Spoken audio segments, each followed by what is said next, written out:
भोजशाला की एएसआई की रिपोर्ट आ गई है और एएसआई की रिपोर्ट में स्पष्ट कर दिया गया है कि ये जो भोजशाला है ये मस्जिद नहीं बल्कि मंदिर था।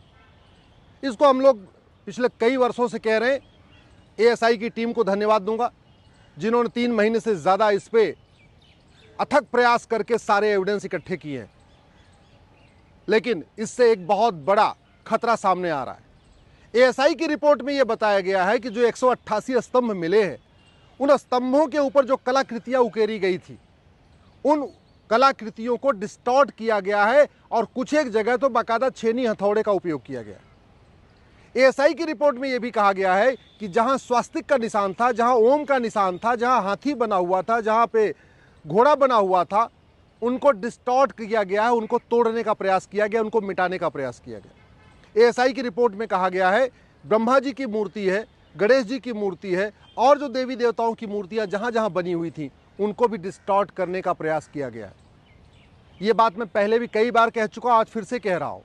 सरकार तत्काल उन सभी स्थानों को अपने कंट्रोल में ले जहां मंदिरों को तोड़ के मस्जिद बनाई गई है, क्योंकि जैसे भोजशाला में सारे सबूत मिटाने का प्रयास किया गया है, वैसे ही जौनपुर के अटाला में भी सबूत मिटाया जा रहा है, पांडुआ में भी सबूत मिटाया जा रहा है, भद्रकाली में भी सबूत मिटाया जा रहा है। भोजशाला में सबूत मिटाने का तो ऑलरेडी आपके पास एविडेंस आ चुका है, एएसआई ने बता दिया है।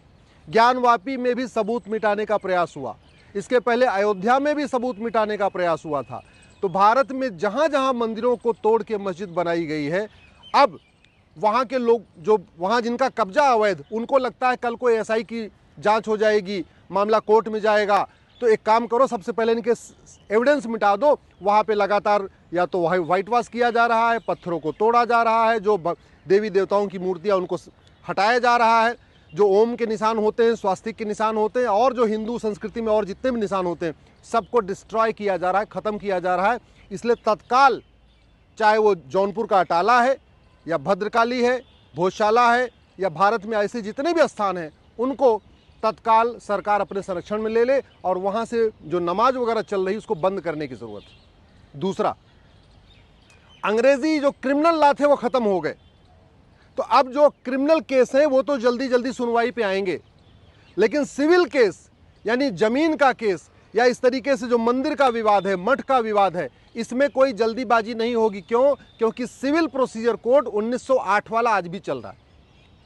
इंडियन पिनल कोड बदल गया, क्रिमिनल प्रोसीजर कोड बदल गया, एविडेंस एक्ट तो बदल गया, लेकिन सिविल प्रोसीजर कोड जिससे ये मठ मंदिर का पूरा विवाद चलेगा, उसी से डिसाइड होगा, वो 1908 वाला ही चल रहा है।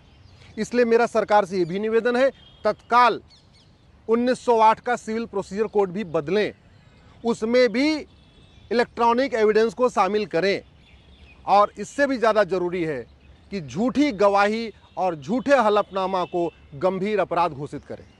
ये मुकदमा लंबा इसलिए चलेगा क्योंकि इसमें झूठी गवाहियां होंगी, जानते हुए, जो जानते हैं कि भोजशाला मंदिर पहले मंदिर था, जौनपुर में अटाला पहले मंदिर था, भद्रकाली अहमदाबाद में भद्रकाली पहले मंदिर था, या विदिशा का जो मंदिर है वो भी पहले मंदिर था, या आपके पांडुआ में पहले मंदिर था। सबको पता है, जिन लोगों ने अवैध कब्जा किया हुआ है और वहाँ पे नमाज पढ़ रहे हैं, उनको पता है कि ये पहले मंदिर था, इसको तोड़ा गया है, क्योंकि तोड़ने वालों ने खुद ही कहीं न कहीं लिखवाया हुआ है कि हाँ हमने तोड़वाया। इसके बावजूद जब मुकदमा चलेगा तो झूठी गवाही होगी, झूठा हलफनामा होगा, झूठे एविडेंस दिए जाएंगे, झूठे तर्क दिए जाएंगे। और वो क्यों दिए जाएंगे? क्योंकि झूठ बोलना गंभीर अपराध नहीं है। तो अगर हम चाहते हैं कि ये मुकदमे जल्दी जल्दी डिसाइड हों, और वो जल्दी डिसाइड करना इसलिए ज़रूरी है कि जल्दी शांति आ जाए। जब तक ये मुकदमा चलेगा district court, high court, supreme court में, तब तक शांति नहीं आएगी। मीडिया डिबेट होगी, रोज़ चर्चा होती रहेगी, तो कम्युनिटीज़ के बीच में अशांति फैली रहेगी। शांति आने का एक ही तरीका है, सबसे पहले जितने भी पूरे देश भर के इस तरीके के विवादित स्थान है, सरकार उनको कंट्रोल में कर ले। एक साथ सभी जगहों पे एएसआई का सर्वे करा के सारे एविडेंस इकट्ठा कर ले, क्योंकि पहले जितने बर्बाद हो गए, चलो वो तो बर्बाद हो गए, कम से कम जो बचे हुए प्रमाण हैं मंदिर के वो न बर्बाद हो पाए। इसलिए फटाफट सभी स्थानों का एएसआई का जांच कराना जरूरी है। तीसरा, 1908 का सिविल प्रोसीजर कोड बदलना जरूरी है। चौथा, झूठी गवाही, झूठा हलफनामा को गंभीर अपराध घोषित करना है, जिससे लोग झूठी गवाही न दें, झूठा हलफनामा दें। और पांचवा सबसे इंपॉर्टेंट है, नार्को पॉलीग्राफ ब्रेन मैपिंग भी अनिवार्य करना जरूरी है। आप जहां जहां अवैध कब्जा किया है, वहां पे जिन लोगों ने कब्जा किया उनको पकड़ के उनका narco polygraph brain mapping test कर लीजिए। वो खुद ही बता देंगे कि नहीं नहीं हमने कब्जा किया हुआ है, ये तो पहले तोड़ा गया था, मुगलों के समय में तोड़ा गया था। लेकिन वैसे सच नहीं बोलेंगे। अब वो झूठ बोलते रहेंगे कोर्ट में और झूठी गवाही देते रहेंगे, झूठा हलफनामा देते रहेंगे, फिर तो मुकदमा लंबा चलेगा। और पांचवा सबसे इंपॉर्टेंट है, भारत में जस्टिस विद इन ईयर लागू किया जाए। जब तक सभी और क्षेत्रों में लागू हो रहा है चाहे नहीं हो रहा है, कम से कम जहां जहां ये मठ मंदिर के विवाद हैं, चाहे जौनपुर का अटाला है या भोजशाला है या भद्रकाली का है या पांडुआ का है, जहां जहां ऐसे केस चल रहे हैं, उनके लिए स्पेशल कोर्ट बनाना पड़ेगा। स्पेशल कोर्ट बना के ये कहना पड़ेगा आप इन विवादों का समाधान 1 साल में करिए। इसका मतलब ये हुआ, अगर 1 साल में भोजशाला का विवाद डिस्ट्रिक्ट कोर्ट से डिसाइड हो जाए, 1 साल में हाई कोर्ट से डिसाइड हो जाए, 1 साल में सुप्रीम कोर्ट में डिसाइड हो जाए, तो अगले 3 साल के अंदर इस विवाद का अंतिम जो है डिसीजन आ जाएगा। और जब फाइनली सुप्रीम कोर्ट से डिसाइड हो जाएगा तो शांति आ जाएगी। नहीं तो जितनी बार तारीख पड़ेगी उतनी चर्चा होती रहेगी, उतने बार बार गवाहों के बयान होंगे, मीडिया में भी चर्चा होगी, इससे अशांति फैलेगी। शांति लाने का एक ही तरीका है, कानूनों को बदला जाए। सभी अंग्रेजी कानूनों को 1908 के सिविल प्रोसीजर कोड के अलावा जितने भी अंग्रेजी कानून हैं सबको बदल दिया जाए।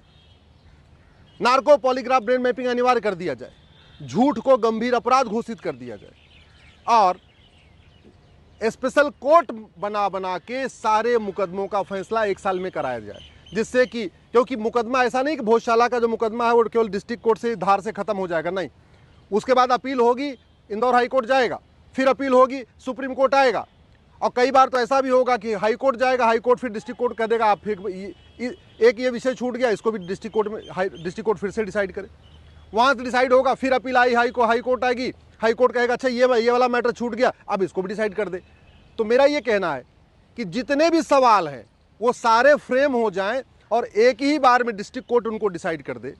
जितने भी सवाल हैं, जितने भी डाउट हैं, वो सारे लिख दिए जाएं, एक ही बार में उसको हाई कोर्ट डिसाइड कर दे, एक ही बार में सुप्रीम कोर्ट डिसाइड कर दे, तो समाज में शांति आएगी। इसलिए मैं माननीय सुप्रीम कोर्ट से भी निवेदन करता हूं, इस मामले में खुद पहल करें और देश भर की सभी जिला अदालतों से कहें कि जहां जहां मठ मंदिर का विवाद है उसके लिए स्पेशल कोर्ट बनाई जाए, जो सीनियर मोस्ट जिले में जो सीनियर मोस्ट जज हो। मेरा तो ये मानना है कि जितने मठ मंदिर के विवाद हैं वो मजिस्ट्रेट कोर्ट में चलाने की बजाय या जूनियर जज के यहाँ चलाने के बजाय सीधे सीधे डिस्ट्रिक्ट जज के यहाँ चले। और ज़्यादा करना है तो सुप्रीम कोर्ट ये भी आदेश कर दे कि भाई डिस्ट्रिक्ट कोर्ट भी, जो डिस्ट्रिक्ट जज बैठेंगे वो भी डिवीजन बेंच में बैठेंगे, यानी टॉप 2 जज, यानी डिस्ट्रिक्ट जज और उनके जो जूनियर जज हैं नंबर 2 वाले, ये दोनों जज बैठ जाए। ऐसे हाई कोर्ट में भी मठ मंदिर का विवाद सिंगल जज के यहाँ न चलाए, नहीं कई बार ऐसा होगा सिंगल जज के यहाँ डिसाइड होगा, फिर उसकी अपील डिवीजन बेंच में होगी तो फिर टाइम खराब होगा। हाई कोर्ट में भी मठ मंदिर का विवाद सीधे सीधे डिवीजन बेंच सुने, जिससे दोबारा वहां अपील करने का मौका ही न रहे। और सुप्रीम कोर्ट में भी 2 जज सुने या 3 जज सुने, जो भी डिसाइड कर ले, लेकिन 1 साल के अंदर मुकदमे का फैसला करें। इसके अलावा जो सबसे इंपॉर्टेंट है, अब समय आ गया है भारत में एक भारतीय धरोहर संहिता बनाई जाए, यूनिफॉर्म हेरिटेज कोड बनाया जाए।